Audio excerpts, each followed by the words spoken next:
back, everybody. I hope you liked that brief interlude with The Simpsons. So in that ad, you can see Lisa is demonstrating the fallacy that Homer's buying into, this post hoc ergo propter hoc. In that episode, there's a problem, a supposed problem. Well, there's a problem with bears entering Springfield, and then the mayor somehow diverts everybody through fallacious logic into thinking it has to do with immigrants, and then the bear patrol. It gets complicated, but what Lisa's talking about or points out is that, hey, just this expensive helicopters and trucks isn't really keeping the bears away. The bears just aren't coming to town, and Homer's not buying it. He believes that, these things are definitely related, sending helicopters around and keeping the bears out. And then she demonstrates the problematic logic there by showing him her tiger rock. This is a rock that keeps tigers away. And he asks, well, how does it work? And she says, she's making fun of him. She says it doesn't, but do you see any tigers? And he's like, I don't see any tigers. Give me the rock, right? So he's making this assumption that because of this happens, right? So the one event, the tiger rock, causes the tigers to stay away. So anyways, it's just a humorous example of the post hoc ergo propter hoc.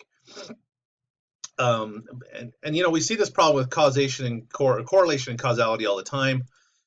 Here's a funny example of that. Someone's plotted out the rising global average temperature, right? The world is getting warmer, as we know. Global warming is happening. The world is getting warmer over, the span of, in this case, they plotted over like about 200 years. And as they plot, the number of pirates are going down, right? So in the 1820s, we had a lot of pirates, and the world was cooler. As the world gets warmer, as you can see, there are fewer and fewer pirates, right? So this is correlation. These are two things that are happening at the same time. We have fewer pirates. We have a warming Earth, right? Does that mean there's causation? Is the world getting warmer because we don't have pirates? Or conversely, is it harder to be a pirate in a warm world? Well, I guess only science can tell us, right? But seriously, there's no causal relation, obviously, between these two things. These are just two random things that could be correlated. We could make a million of these kind of funny correlations between things, and it doesn't at all show causality, right? But it just shows you a funny way of looking at correlation. But oftentimes people will use this to prove things. Here's a more serious example, right? This is going back to Obama. So Obama came into power in 2008. He was elected in 2007, took office in 2008, right? And during that time, as he's, the longer he's in the presidency, right? Obama's in presidency, the Dow went down over this time period, May to June to July. The Dow plummeted in 2008, just as Obama was in power. And this is an actual graphic I took from someone who was trying to make the causal argument that because of Obama, the Dow plummeted. Well, if you remember 2008, that was when the global recession was happening. So these things are correlated for sure. These things happened at the same time. The Dow plummeted in 2008, and Obama took office in 2008, right? The longer he was in office, the worse it went for a while. But was that his fault? Did he cause this? Not really, because things were already happening by the time he was elected to office. But this person is trying to say, you can see this clear correlation, right? There must be some causal relation between this. Obama must have caused this, right? So you can see, I've shown you a couple silly examples, but this is something that's used in a serious way as well. My next example, equivocation, is the same way. Equivocation are arguments that twist or distort using tricks of language. So here's a silly example, plays on our idea of the word gay. I want to have myself a merry little Christmas, but I refuse to do as the song suggests and make the Yuletide gay. I don't think sexual preference should have anything to do with enjoying the holiday, right? So obviously the meaning of the word gay has changed, and that's where the joke of this comes from, right? That this person's using a different meaning than the song. The old Christmas song about making the Yuletide gay is using that word. Gay used to mean happy without the meaning of homosexual that it has now, right? So that's silly, of course, but here's a more serious thing that happened using equivocation.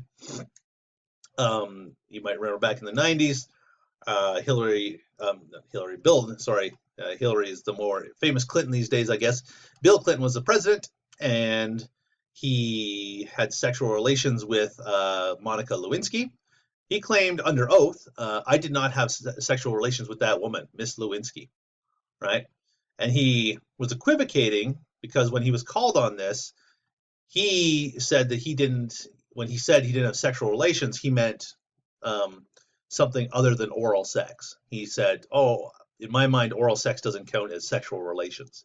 So he was equivocating, he's twisting the words. He's saying, he said this, but then he tried to go back on it later and say, when I said sexual relations, I meant this. Now, I think for most of us, sexual relations covers oral sex, right? But he's trying to say that it doesn't cover that, or he tried to. Didn't really work. He was impeached anyways.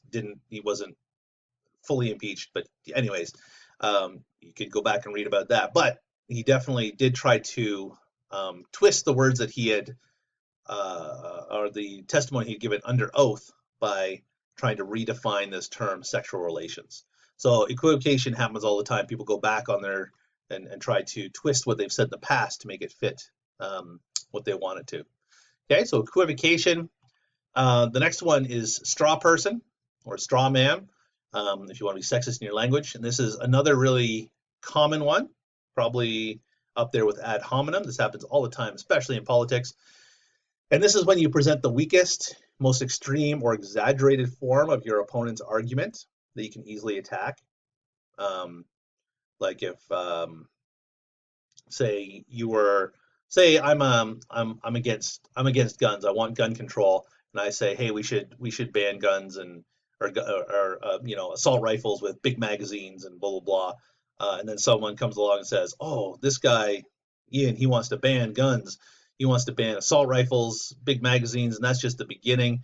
This is the tip of the iceberg. He's talking about all guns, and he wants to get rid of guns, and he wants you to have no guns whatsoever, not even for hunting, not even for not even BB guns, right? So exaggerating my argument, taking it and twisting it a little bit, and presenting that exaggerated form so that nobody would agree with that. Like that's a very extreme argument to say, hey, we should get rid of everything that's a gun, right, including BB guns or whatnot, right? So a straw person is, again, twisting the argument using the weakest or exaggerated form of an opponent's argument and then arguing against that weaker form of the argument. Okay, I'll show you a clip here to see a real life example of this. This is from George H. Bush, the first Bush, back in the late 80s. He was against Dukakis. He ended up winning against Dukakis, and a lot of people think this ad had a lot to do with that. Okay, so after this ad, we'll take it up again for one last part of the lecture. Thank you very much.